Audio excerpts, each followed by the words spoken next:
Assalamualaikum warahmatullahi wabarakatuh, teman-teman pembudidaya ikan. Hari ini kita akan uji coba menakar ikan dengan gelas. Kira-kira ada berapa ekor dalam satu gelasnya.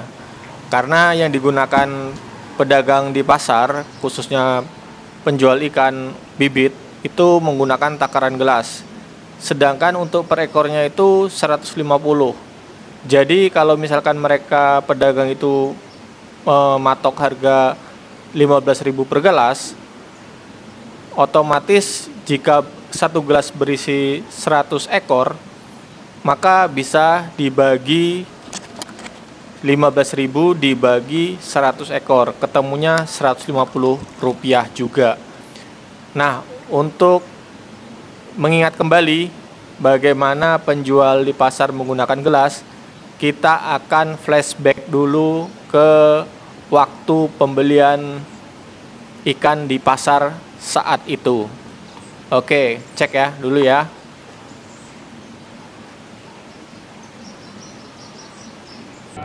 Nah, kalau untuk pembelian per gelas itu bisa mencapai 150 lebih.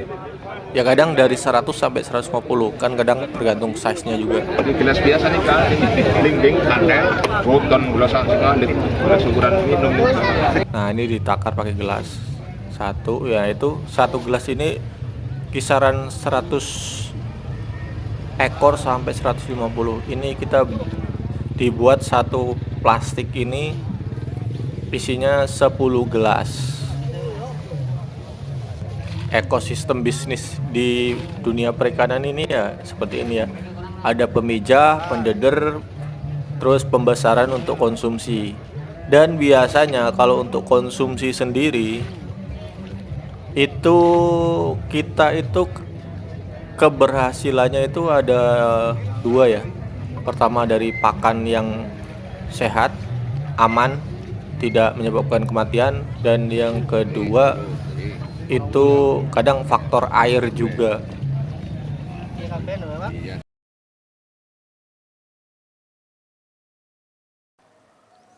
Oke, kira-kira tadi seperti itu ya saat kita di pasar untuk membeli ikan. Enggak, itu kebagi pak, cut maning pak. Nah, sekarang kita akan coba takar menggunakan gelas. Kita akan ukur penuh satu gelas itu ada berapa. Kebetulan kalau di rumah ikan ini di kolam ini sudah diberi pakan, jadi ikan ini tidak begitu semangat dikasih pelet ya. Beda ketika kita baru beli, itu ikan dalam keadaan lapar. Bisa dipastikan mungkin ya para petani pedagang ikan itu mempuasakan ikan ketika akan dijual, karena ya sama aja kan ikan itu mau dijual ya. Ya ulangi maneng.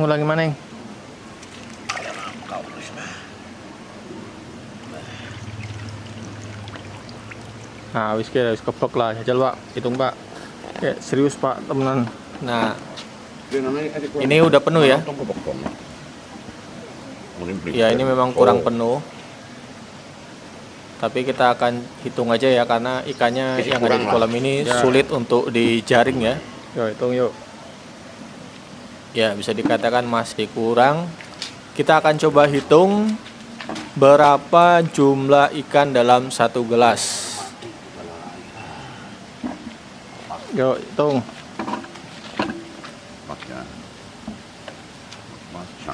9 dan 5 14 Udah 20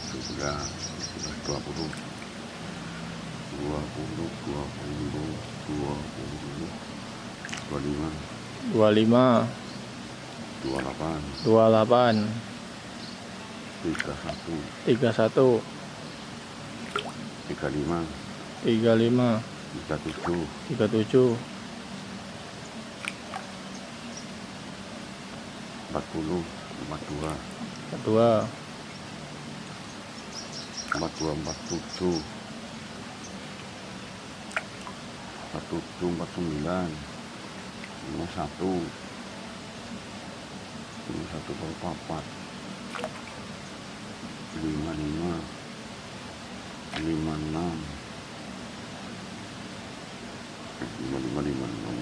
70 73 73 75 75 75 5 80 80 83 83 85 85 90 90 terus 100 kurang loro. 100 kurang 2 Jadi memang Jadi, satu Bu, seket lah. 1 sekot. Iya, kimi kira kotok sih. Ya mungkin sekitaran 120-an lah. Ya salah kamu. 120-an.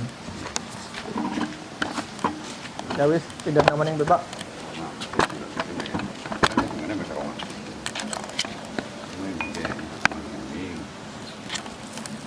Oke, teman-teman pembudidaya ikan yang mungkin masih baru mengenal sistem penjualan ikan menggunakan takar gelas. Tadi kira-kira untuk satu gelasnya itu berisi 100 kurang 2 atau 98. Tapi itu tadi belum terlalu penuh ya, karena ikannya juga agak sulit untuk dijaring. Nah, ini kita masih uji coba 2 kolam lele. Satu kolamnya kita isi 1000. Jadi ini 2 kolam 2000. Satu kolamnya ini berisi 1000 dikali 150. Jadi ya harganya sekitar 150. Karena ini satu kantong itu berisi 10 gelas tadi ya kita beli. Satu kantong 10 gelas dikali 15.000. Jadi 150. Untuk 2 kolam ini kita bermodal 300.000 untuk lele saja. Jadi ini 2 kolam berisi 2000,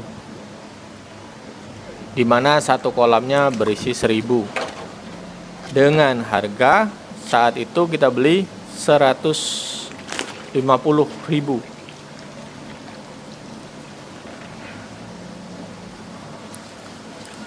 Memang bisa dikatakan mengkhawatirkan ya, memelihara ikan itu lebih kecil dari kelingking.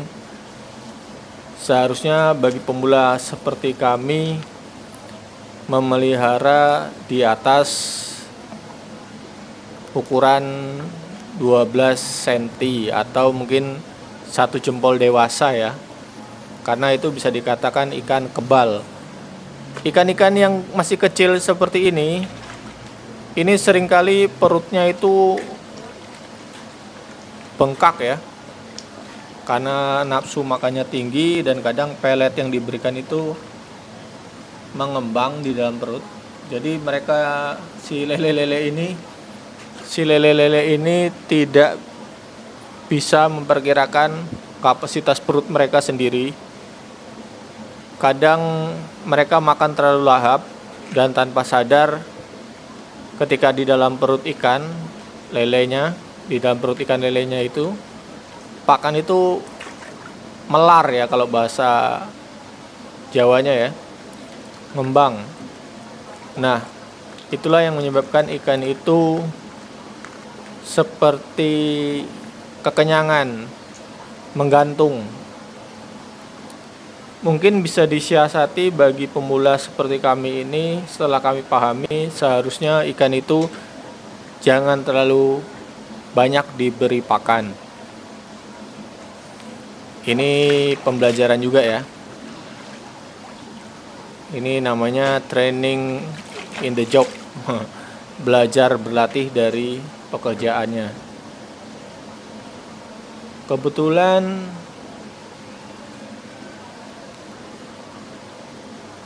hari ini baru saja hujan semalam, tapi udah kering ya. Ya enaknya ini melihara ikan kayak gini bisa untuk temen ngopi ya, temen duduk-duduk sambil ngeliatin ikan. Tapi jangan sering dikasih makan karena itu akan menyebabkan air cepat keruh dan juga menyebabkan ikan kekenyangan, dan itu sangat berbahaya. Kalau dari pengamatan kami ya, ikan-ikan yang dijual di pasar itu kebanyakan dalam kondisi lapar. Makanya kalau kita lihat ikan di pasar itu lincah-lincah ya, tapi perutnya itu kempes-kempes dan warnanya lebih gelap. Kadang sebagian pedagang juga memberikan beberapa sendok minyak goreng supaya air yang dipakai untuk jualan itu tidak berbuih. Nah itu nggak tahu juga ya nanti bagaimana efeknya setelah dibawa dari dalam perjalanan. Kondisi air yang seperti itu di pasar, apakah lebih aman untuk belanja langsung di kolam-kolam seperti ini, kolam-kolam pemijahan di rumah, atau belanja langsung ke pasar? Nah, ini kita sama-sama belajar ya teman-teman pembudidaya yang mungkin yang masih baru-baru, kita sama-sama sharing-sharing, bisa subscribe supaya bisa terus mengikuti perkembangan usaha budidaya ikan ini. Oke ya teman-teman, jangan lupa subscribe dan kita sama-sama berbagi informasi yang ada pada kami, bagaimana progresnya, apakah cukup berhasil atau sukses. Semoga saja ya. Kita bismillah sama-sama, bismillah.